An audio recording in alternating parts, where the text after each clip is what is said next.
Good morning to all of you. I hope you are able to hear me. Yes, Sure. yes, very good. Very good morning to all of you, Dr. Punia, Dr. Watts, and the principals of various engineering colleges, polytechnics, and the participants sitting in the various resource centers. I really congratulate Dr. Punia for taking this initiative of conducting a program on accreditation. We at NBA have the responsibility to spread the awareness about accreditation. And it is through this program we have been given an opportunity to interact with so many people sitting at various centers. These includes principals, maybe some management people, the faculty members of various polytechnics and engineering colleges. So it is a very good opportunity created by Dr. Punia and his team. My heartiest congratulations to NITR Chandigarh and Dr. Punia especially. Thank you, sir. Thank you. I was listening to the various aspirations of various centers, and the aspirations include the filling of SARs, visit to various institutions, delay in sending the accreditation teams,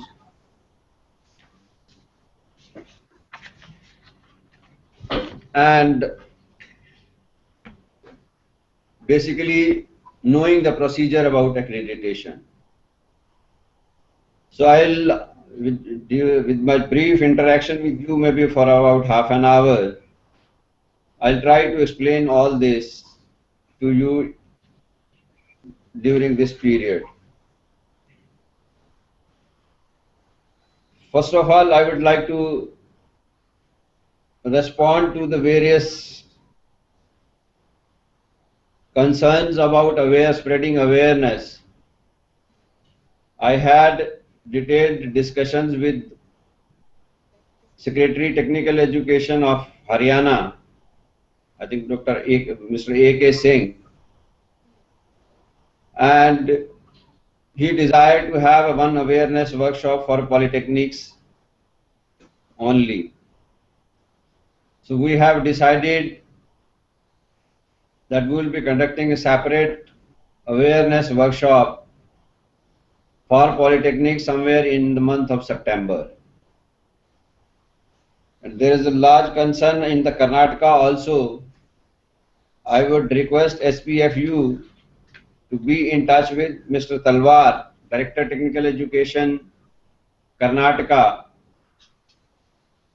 and we will be happy to have a separate awareness session in Karnataka also. As far as visits is concerned, in our last subcommittee of AAC meeting, we had decided that from September onwards, we will be sending one expert per program to clear the backlog, because the backlog was long pending with us. It is because of the shortage of honest, credible evaluators. That is why there were the programs which were lying pending for visits. We had already chalked out a detailed plan to reduce this pending backlog, and till September we had already fixed the visits. That is why some people were saying that they will be having a visit somewhere in August, or somebody will be having in the month of September. So this is my brief response to all the aspirations or the concerns which you have shown while sharing their aspirations during the inaugural session. Now I'll tell you briefly about NBA. Sir, NBA was established in 1994 under Section 10U of AICTE Act. Its first operation started somewhere in 1999. From 94 to 99, it was a part of AICTE, and we were in the process of framing policies, performas, the guidelines, and various other formats for accreditation. From 1999, 2000 to 2004, the accreditation was based on input-based parameters. And from 2004, it was shifted, the focus of accreditation was shifted from input to input-output based accreditation. In January 2010, NBA became autonomous, and in April 2013, the Memorandum of Association on Rules of NBA were amended to make it completely independent of AICTE, both administratively as well as financially. Now NBA is totally independent in its functioning for decision making or in terms of the financial resources. And NBA does not receive any grant from any government or any regulatory body of the Government of India. Sir, NBA is committed to provide credible system of accreditation and transparent and accountable system. As far as credible system of accreditation is concerned, the strength and credibility of accreditation process, it lies in the integrity, honesty, expertise, and professionalism. And for that, evaluators are the face of NBA. And if evaluators are doing a good job, they are honest, they are professionals, their integrity is beyond doubt, definitely the credibility of the accreditation process goes up. As far as the transparency is concerned, the visit report of the visiting team is discussed in presence of all the team chairs in the EAC meeting, in which Dr. Punia is also a member. And he should recollect that the EEACs have been established under the chairmanship of Dr. D.P. Agarwal, former chairman UPSC, and Professor K.K. Agarwal, former Vice Chancellor IP University for Tier 1 and Tier 2 respectively. And the reports are being discussed in the presence of all team chairs. The recommendations of EAC are considered in subcommittee of AAC chaired by Chairman NBA, and copy of the report is sent to the institution. Changes in the decision also are communicated to the institutions with reasons, and we have a 360-degree feedback. We receive the feedback from institution about the team chair, about the evaluators. We receive the feedback from team chair about the institution and about the evaluators. And similarly, from evaluators, we receive the feedback from both of the parties.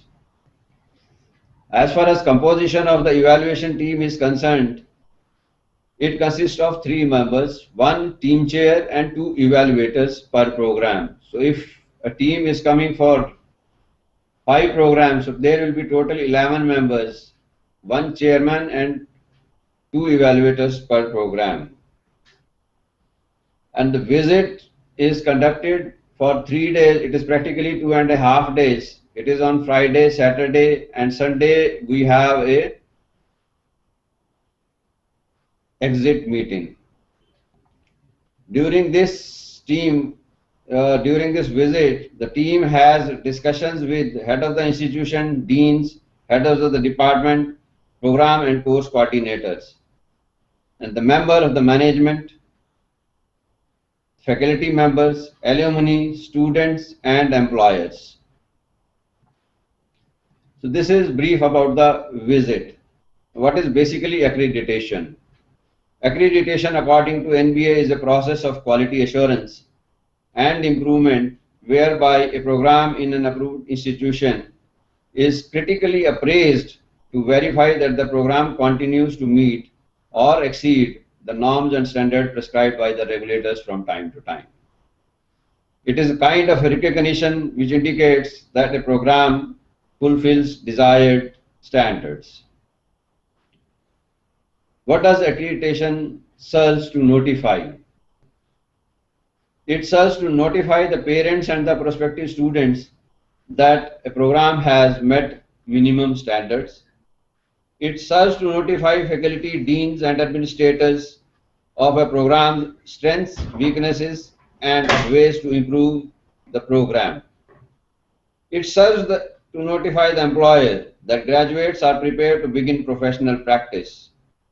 And the public, it serves that graduates are aware of societal consideration. So what is not the purpose of accreditation? We are not here to find fault with the institution, but we are here to assess the status ante of the performance of the program. We are not to denigrate the working style of an institution and its program, but to provide a feedback on their strengths and weaknesses.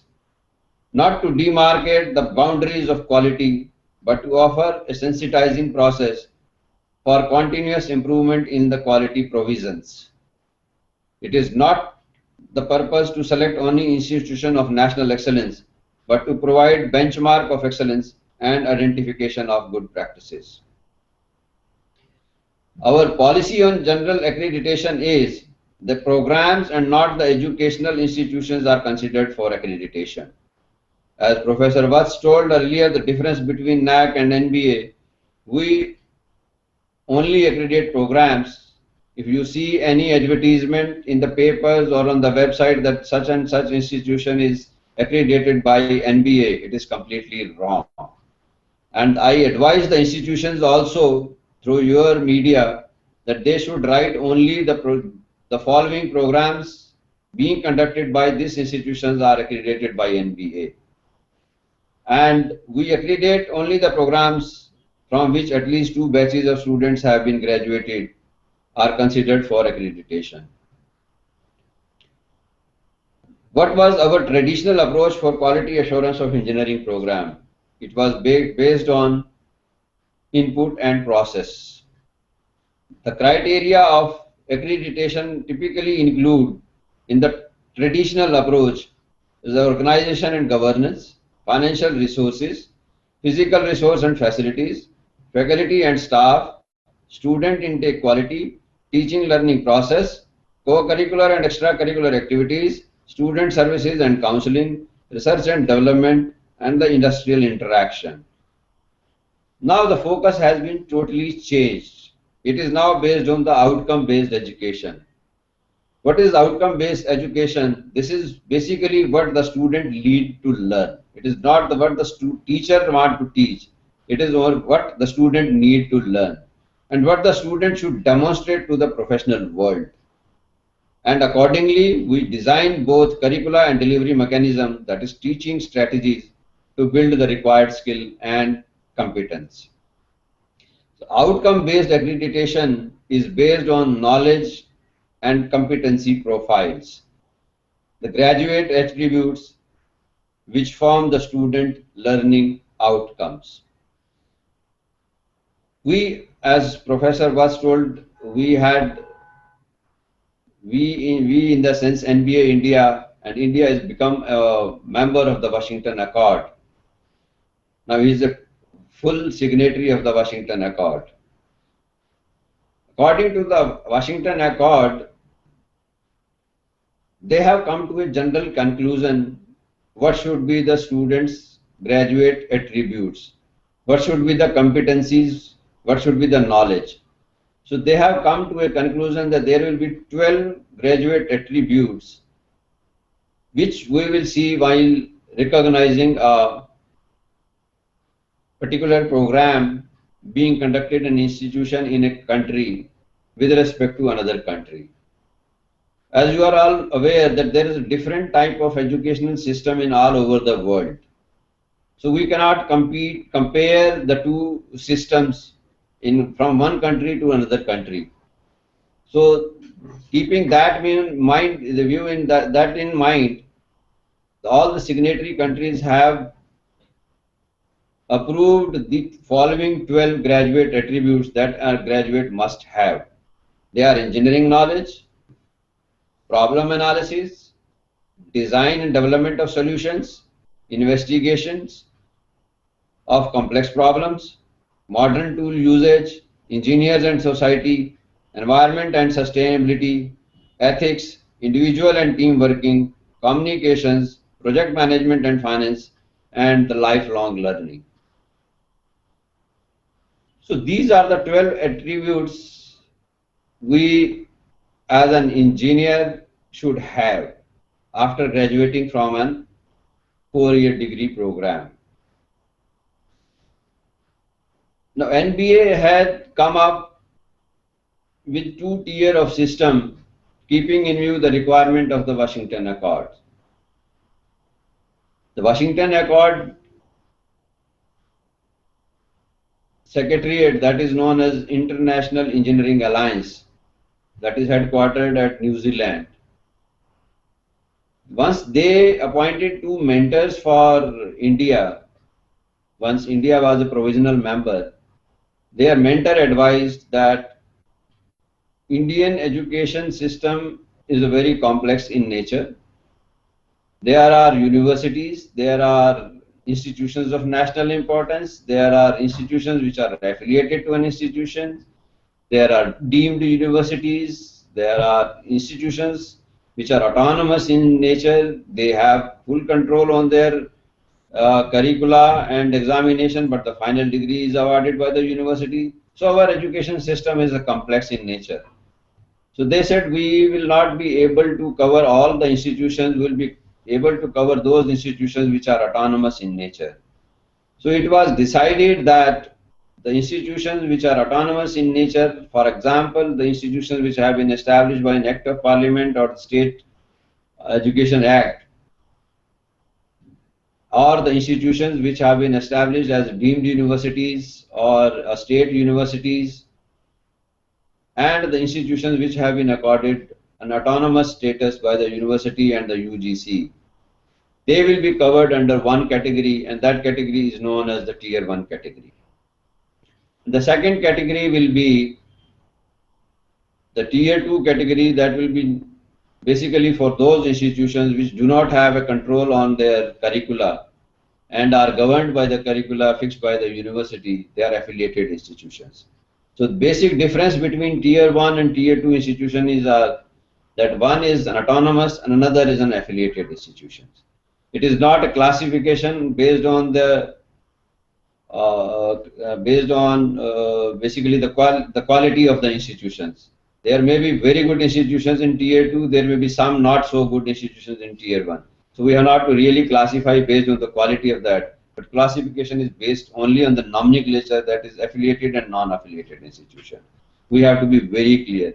And for both the type of institutions, the criteria are same.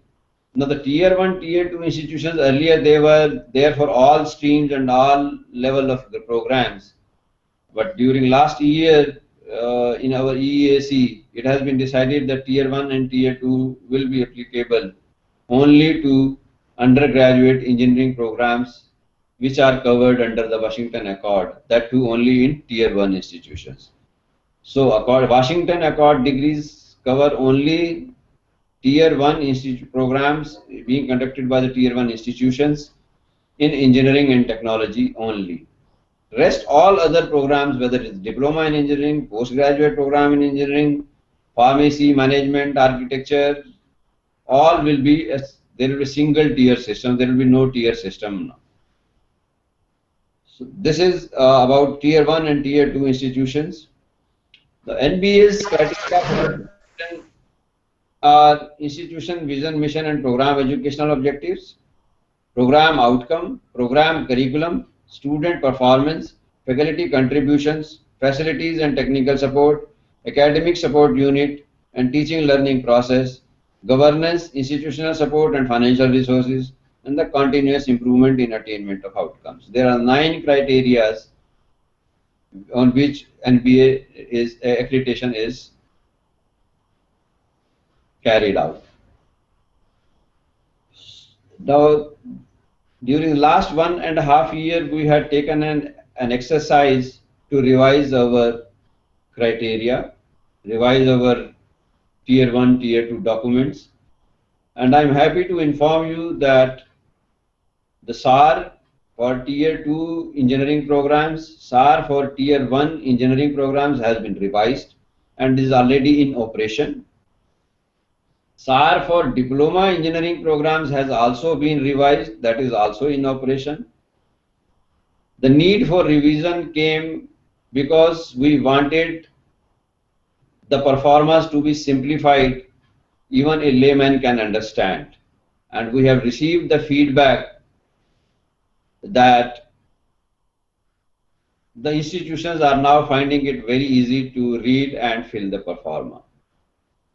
And this was the major concern also. I will request all of them to just go through our new SAR system, which is available for diploma as well as Tier 1, Tier 2 engineering programs.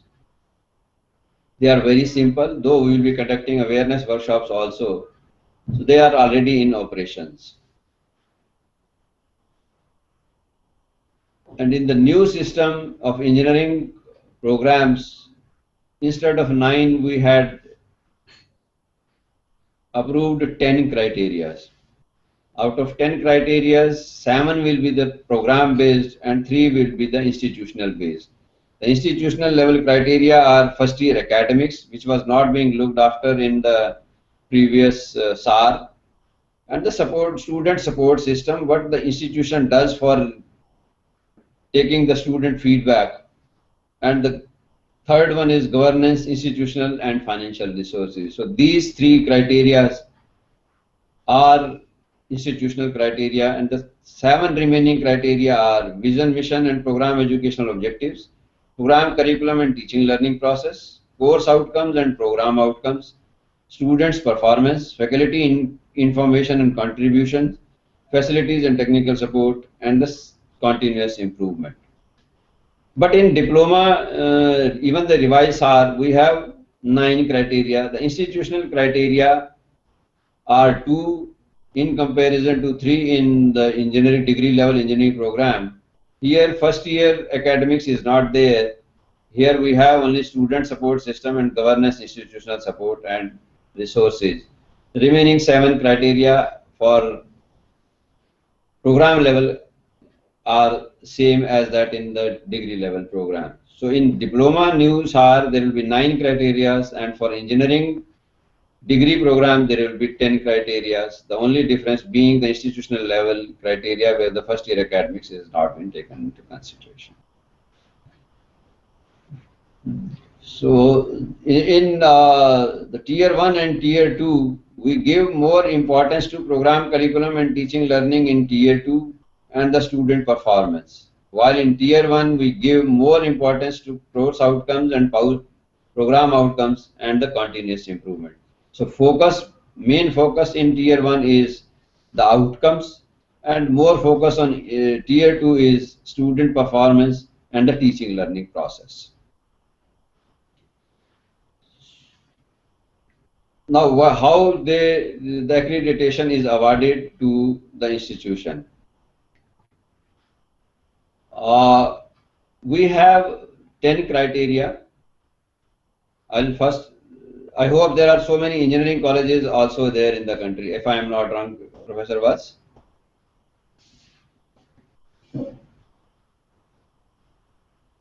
Colleges are connected today, and even polytechnics also, both they are connected. Right, sir. So I'll tell a little bit about, because I have seen most of the private, the polytechnics. So I will also tell something about the engineering college Tier 1 institution also. There are, the accreditation is decided based on the grades, and grades are Y, W, C and D. Why is the fully compliant criteria? In one criteria, if a program gets more than 75% marks, so it is given as a Y. And if the criteria gets marks between 60 to 75%, then the criteria is known as C, that is complied with some concerns. And between 40 to 60 is weakness, and less than 40% is deficient, that is D. So these are the main grades, four grades which are given to the criteria in tier 1 institutions. And to get accreditation for 5 years, the program should get 7 fully compliant criteria, and remaining 3 has to be the criteria with concerns. More than 7 criteria if they have, they will be given accreditation for 5 years. And if an institution has more than 4 criteria, equal to or more than 4 criteria, then the accreditation will be for 2 years. And if less than 4 years, 4 Ys, 4 criteria that are not fully compliant, they will not be given accreditation. And if an institution, if the program gets deficiency in the faculty, that will also not be given an accreditation. There's one more condition which have been added very recently, that if there is no professor or an associate professor in tier 1 institution in the particular department or program, then the the program will not be considered for accreditation. For tier 2 institutions, it should be 750, it should get 750 marks out of 1000 to get 5-year accreditation, and they should also get 60% in mandatory field of criteria 4 to 6.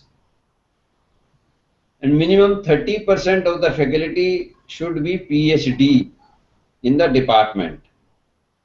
Then it will be given an accreditation for 5 years. And for 2 years, it is 600 marks out of 1000, and availability of at least 1 professor or 1 associate professor. In tier 2, it was both professor as well as associate professors, tier 1.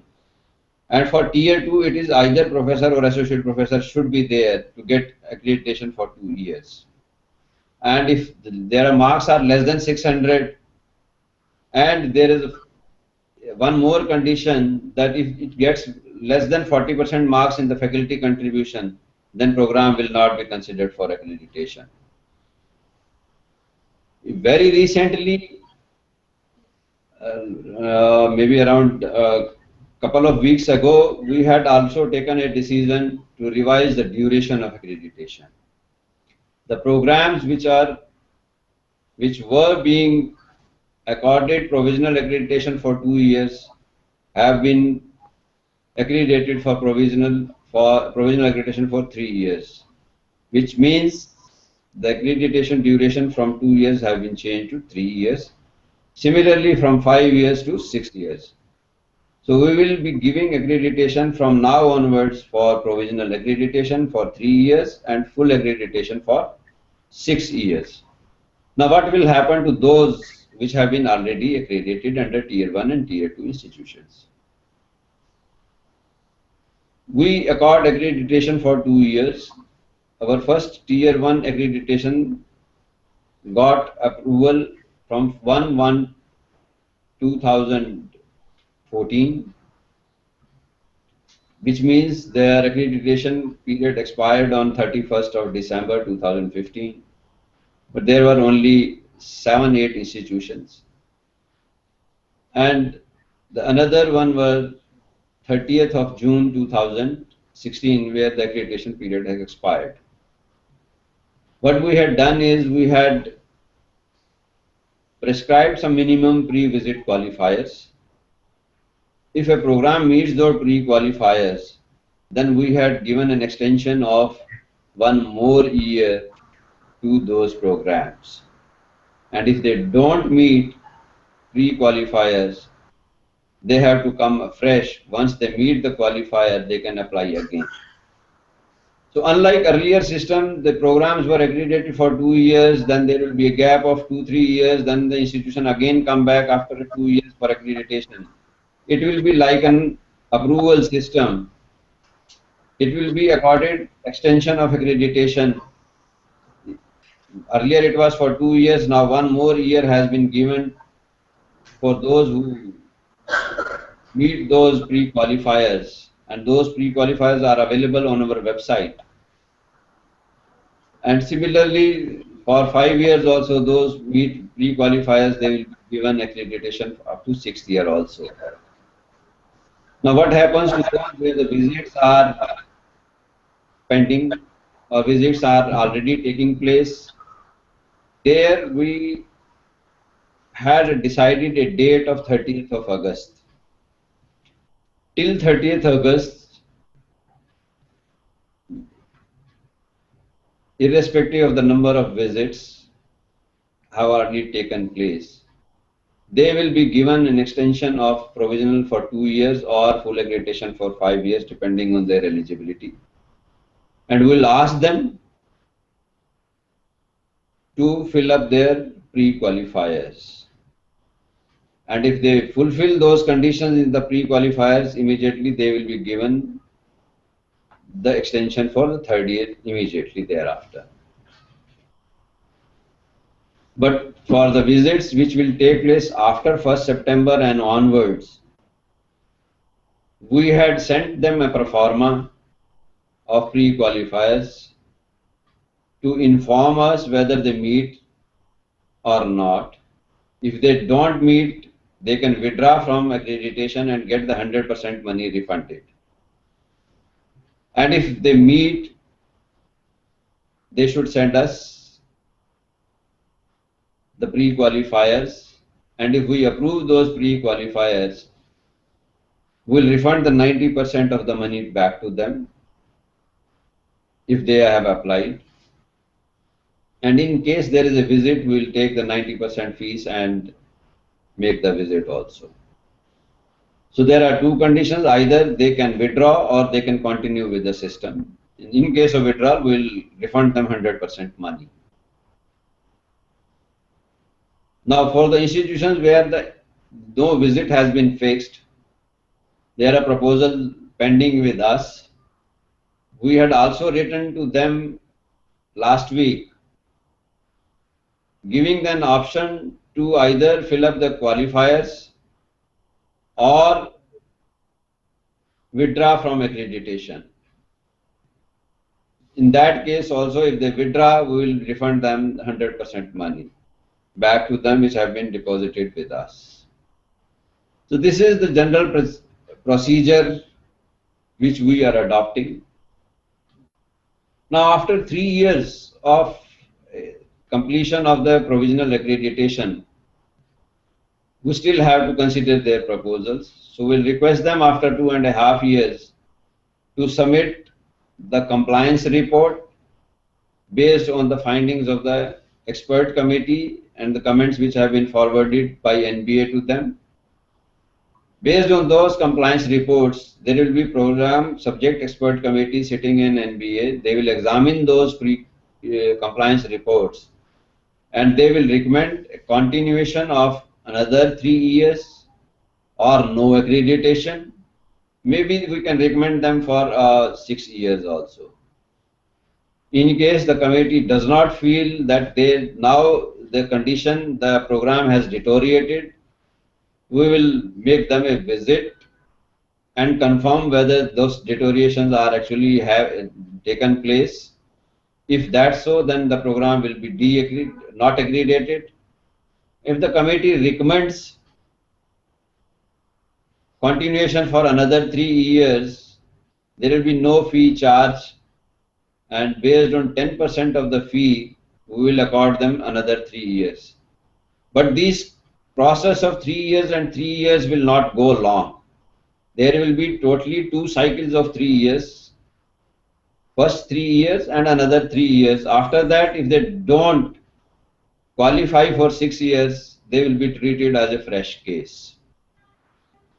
So this is basically to encourage institution to go for continuous improvement, because 6 years is a very long time to improve the system. If they can improve the system, they will be continuing having the accreditation. So the provisional accreditation will be given only twice to a program, 3 years plus 3 years, total 6 years. Now, if the institution is provisionally accredited and the program subject expertise committee feels that they have already improved a lot, they deserve accreditation for full 6 years. We'll ask them to deposit 90% of the fees, balance 90% of the fees, and we'll make a visit to the institution and see whether we can give it accreditation for 6 years based on the criteria which have been prescribed. But in the meantime, we'll give them an accreditation for further 3 years. We'll get an option from the institutions. Let me clarify that if a program, if the subject expert committee has recommended yes, this program deserves accreditation for 6 years, we'll immediately give them accreditation for 3 years, write a letter to the institution seeking, if you wish to be considered for 6 years, submit the SAR and submit 90% of the fees. If they submit the SAR and 90% of the fees, we'll make a visit and recommend for another 6 years. 3 plus 3 more, 6 years, immediately they will get it. So it will be a very good continuous system of getting the quality, and it will be having a less burden of the institutions also. If they are not well prepared for 6 years, so they will not have to come again after 3 years. So this is how the process has been developed. This is the development of last 6 months, and we are right in the process of writing the manual, all these steps, and hopefully it will be ready within another 1 month. All these information, however, are available on our website. Now I'll request all the institutions, there are some do's and don'ts during a visit. The evenings of the visiting team are deliberately kept free of activities to enable the team to complete the writing of the report. So I'll request all the institutions not to engage them in any social events once they are on the institutions. The second point is that the evaluators do not indicate to the institutions whether they will be getting accreditation or not. So do not persuade the evaluators by asking them again and again, sir, hamara accreditation ho jayega ki nahi ho jayega. You will be feeling embarrassed and the evaluators will also be feeling embarrassed. And after the conclusion of the exit meeting, the contact of the institution has to be through NBA only and not with the teams or the evaluators. And one thing which I want to make it very clear to all the participants here, that NBA makes total travel arrangements for the team members, including accommodation and travel to and from the campus where the program is delivered through our authorized travel agents. So there is no need to make any arrangement for the evaluators or the team chair, either through from hotel to the institutions or vice versa, and no TADA in any form has to be given to the evaluators. I would request all the participant institutions here who are present to spread this message and not to involve in any sort of the activities by paying them TADAs or institution or making special arrangements for their travel arrangements. And I'll request all of the institutions not to go to the hotel where they are standing. If the team asks for any information, you have to give it by evening or next day morning, or you give it to the team chair. And we expect a total highest standard of professional honesty and integrity from our evaluators. And it is the duty of the chairperson to oversee these aspects. And if you find any problem with any evaluator, bring it immediately to the notice of the team chair, that this expert is creating some sort of trouble, so that the chairman can take a call on it. And if he doesn't listen, you can contact NBA immediately at the time of the visit only, not thereafter. If we get the feedback, we'll take some corrective action at that time. Our evaluators in the recent past have been very cordial and very honest, very professional. So I will request them, all of you, to coordinate with them. Whatever the information is required, give it to them and behave in a very cordial manner. And ET members are supposed to adhere to the visit schedule very strictly. So cooperate with them whenever there is a meeting with the faculty, whenever there is a meeting with the alumni, whenever there is a meeting with the head of the institution. You have to accordingly design your visit schedule. And you should not give or offer any of the gifts or souvenir to any of the evaluators or the chairman. And visit has to be very polite and in cordial atmosphere. So these are my general guidelines to the participating institutions, and it should be strictly followed. There should be no deviation in these guidelines. And our experts are very thorough in this regard. They have been trained, and that is how the NBA system of credibility has come. So I will request all of you to maintain that credibility. And I just want to tell you about because I have used the word pre-qualifiers. Basically, these qualifiers, I'll just give you a brief about these pre-qualifiers. It is in terms of the admissions of the students. At the institution level, it should be not less than 50%. And in the program also, it should not be less than 50%. And the teacher-student ratio should not be more than 1:20. At least one professor or associate professor needs to be there, and for tier 2 it is one professor and one associate professor. And the number of PhD in the department should not be less than 10% for tier 2 and 20% for tier 1 institutions. And the placement ratio should not be less than 40%. So these are the general pre-qualifiers. If you meet these pre-qualifiers, you will get a new system in place. The new system which has been put in place is you have to first get it registered through our ENBA, where you have to just fill in your basic details about the institution, and this registration is only for one time in a lifespan. And this registration cost is 1 lakh plus service taxes, as is applicable from time to time.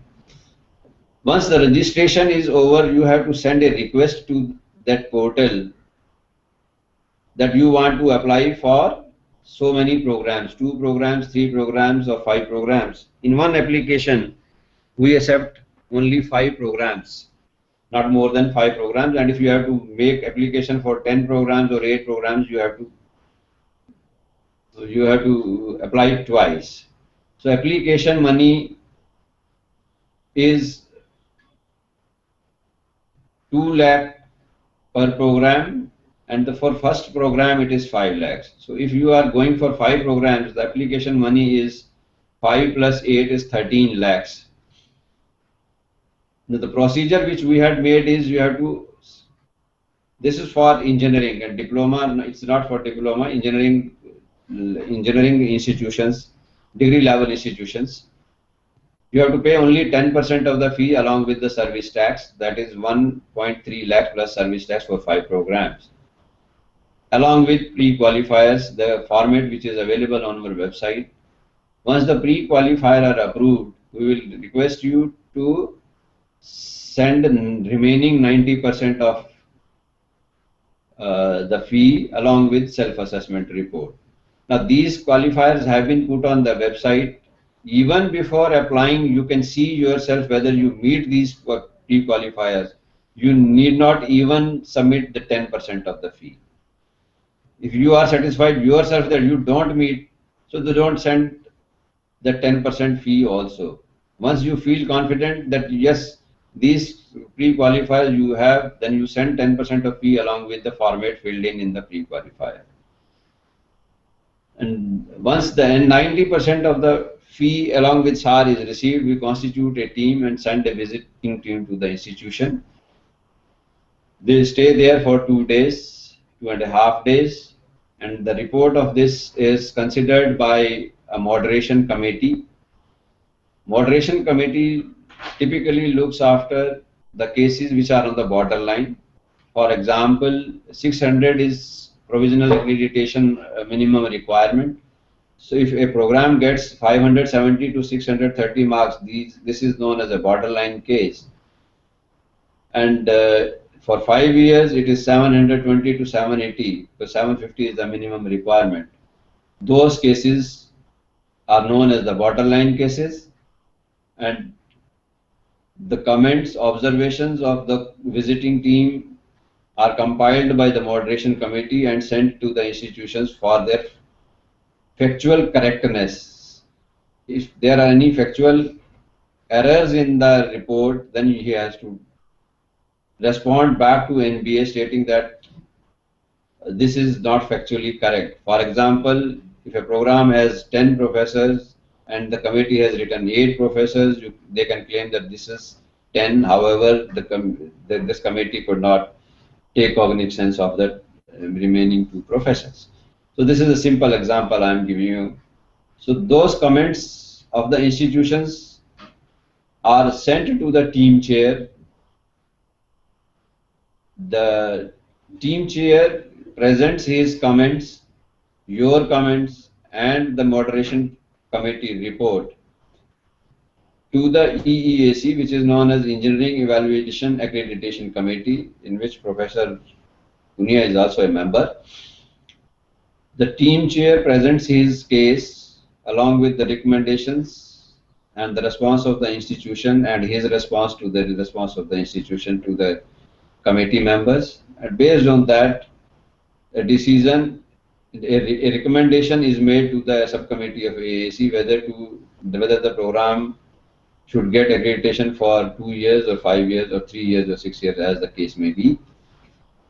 And the next subcommittee of AAC, which is chaired by Chairman of National Board of Accreditation, Professor Surinder Prasad.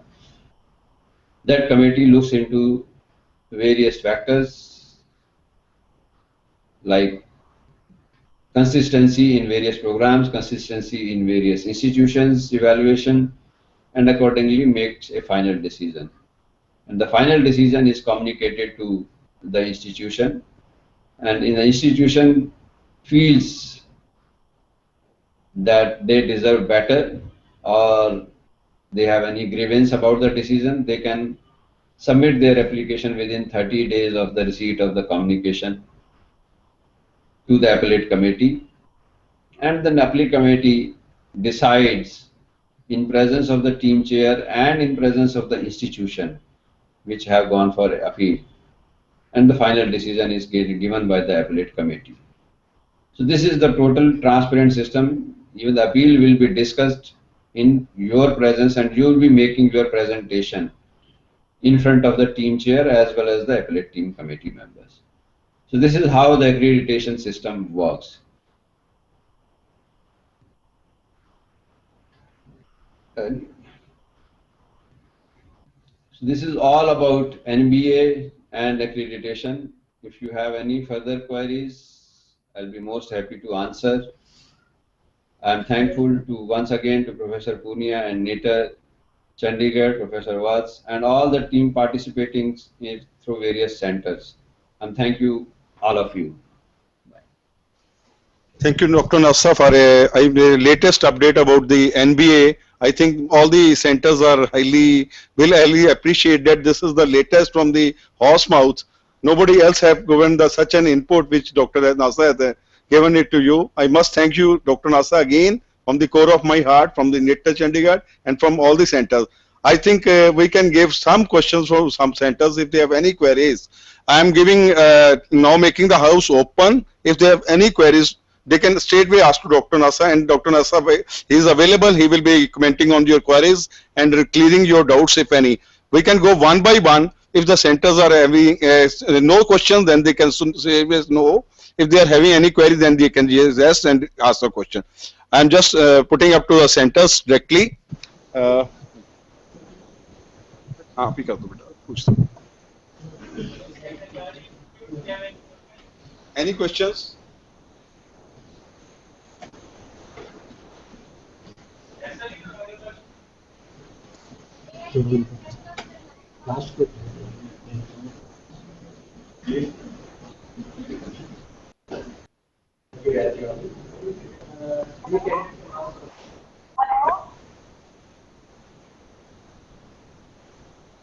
Okay.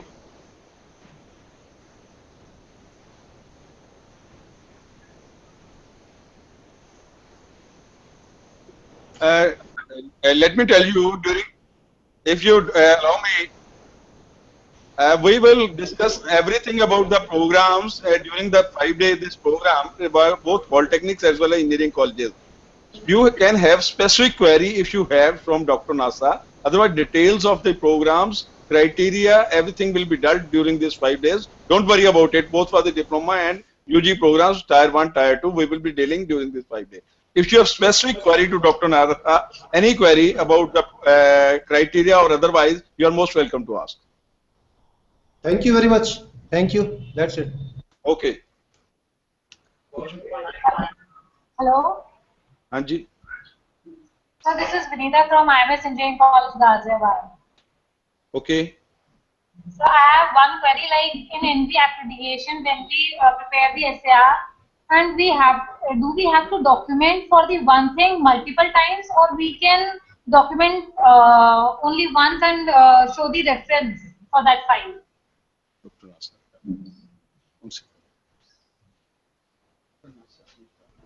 Dr. Nasa, please comment. Hello. Anji sir, please comment. Can you repeat? I could not hear. Yeah, I'm asking, do we have to document multiple times one thing? Because in any criteria, if we have multiple documents, so do we have to document all those multiple times, or we can have just one file and reference to that file? No, it is, you can have one reference for others, because if you have to see, basically the details will be given to you by various experts during the presentation.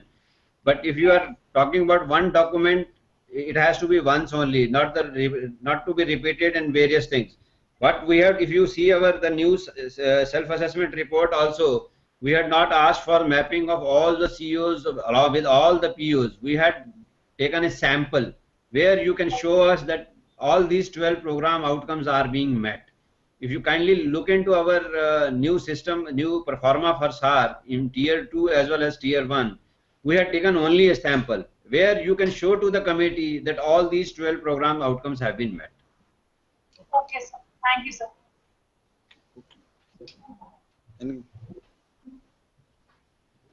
Alar College of Engineering and Management. Pune.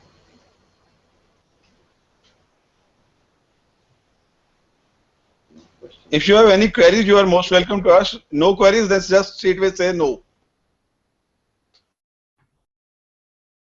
St. Jayaprakash College, Damla.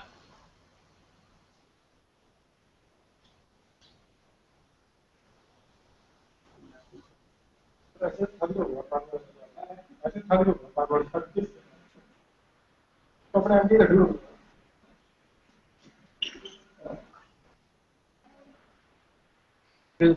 Jayaprakash Polytechnic, Damla. So there is no query. Thank you very much. Thank you, Dr. Nasser. Thanks for this nice information regarding this NBA accreditation. Thank you very much. Dr. Vats, can I suggest something? Anji, sure, sir. If they have any queries, they should tell it to you, and if you want, I can come back at around 3 o'clock and reply the specific queries, if any.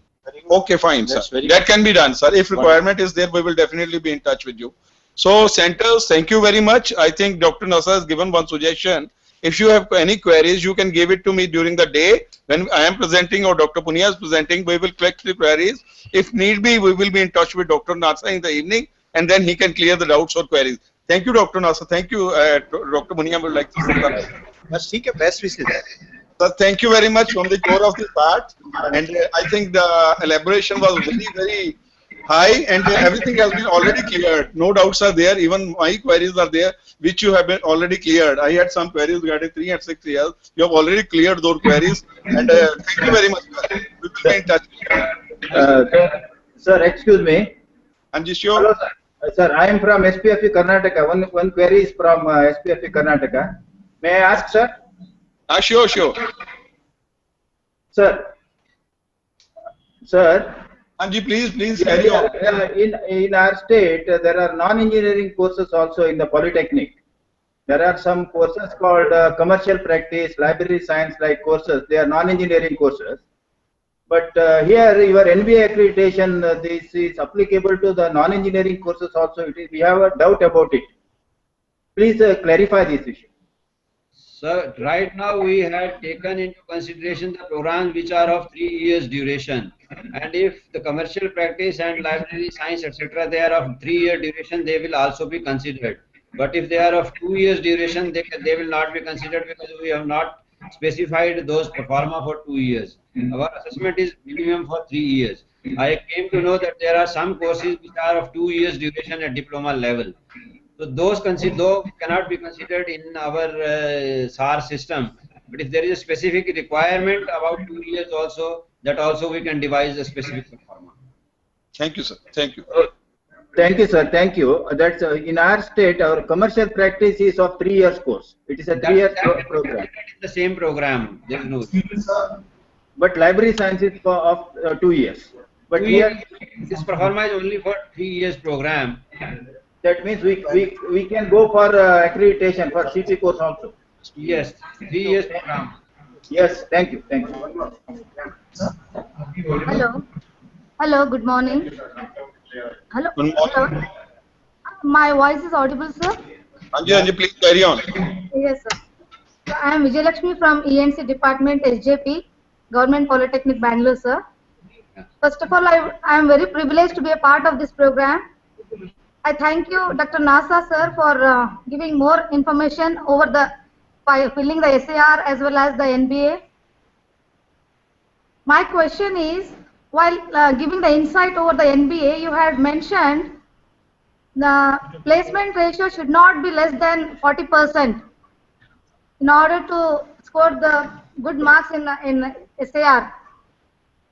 So my query is, in diploma, as there is scope of higher education more than the students opt for the job. So in such cases, definitely the placement ratio will decrease. Is that going to affect our SAR percentage or the SAR score?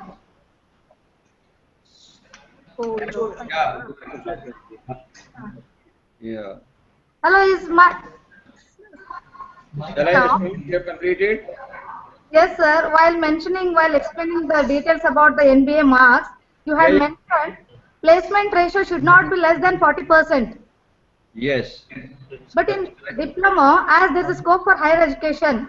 I know that. Shall I respond now? I have got the questions from you. Okay, sir. See, that pre-qualifies only for degree engineering programs, whether it is tier 1 and tier 2. These qualifiers are not for diploma level institutions. Okay. Thank you, sir. Thank you. And for clarification, you can see our new SAR it is available on our website for diploma. Okay. Thank you, sir. Clarifying, sir. Thank you very much. That's all. I think that's all, sir. Thank you very much. If need be, we will be in touch again with you. Thank you, sir. Thank you from the Guru. Okay.